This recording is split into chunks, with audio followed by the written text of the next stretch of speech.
3 dozen of America's most respected former generals and admirals have joined calls for Guantanamo Bay prison to be closed down. The facility itself has just turned 12 years old, surviving torture scandals, hunger strikes and global scrutiny.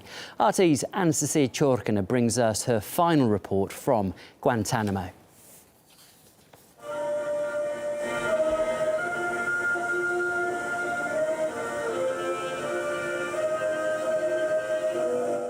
When it comes to this prison, the numbers speak for themselves. Since being set up after the attacks of 9/11, a total of 779 detainees have been held at Guantanamo. Today, 164 people remain. Over half of them have been long cleared for release but remain locked up. A total of 6 people is currently under trial. Alleged prisoners of war brought here since 2002, removed from the battlefield of America's ever-expanding war on terror. It's both the policy of the U.S.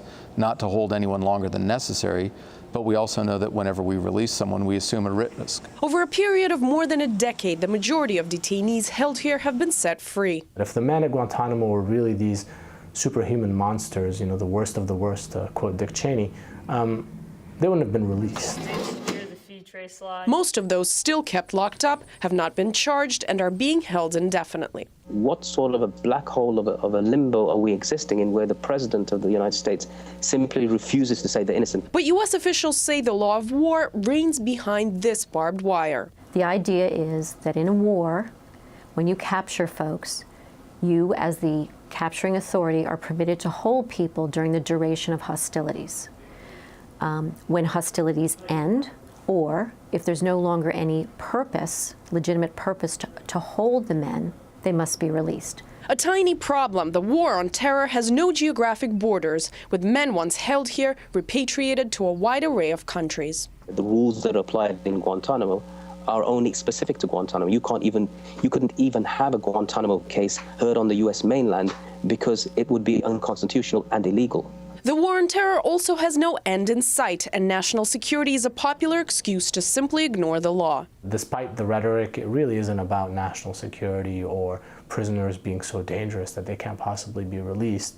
I mean, that can't be true. After being locked up, the legal process, if any, moves at a glacial pace. In 2012, 5 detainees were transferred. 2 had completed their military commission sentence.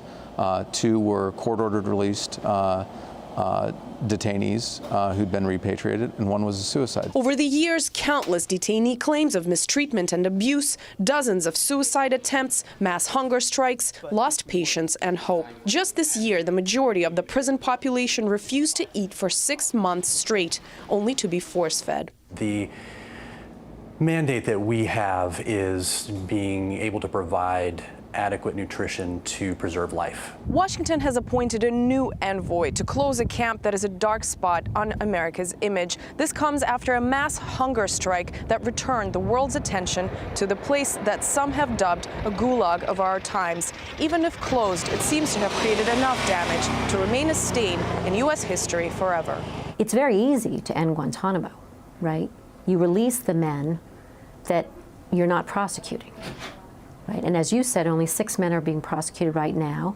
The military prosecutor has made clear that he intends to prosecute a few more, but he's also made clear that it won't be more than a few more. Barack Obama promised to close the notorious facility on day 1 of his presidency. He's now in his 2nd term. It's only a president who can do it. And the idea that it's Congress's fault is just not correct. It is the president that's holding these men in detention. Some president has to come in and end this.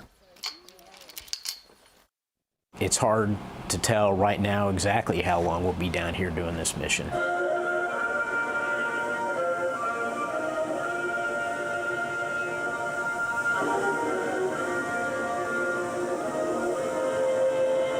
Anastasia Churkina, RT, Guantanamo Bay, Cuba.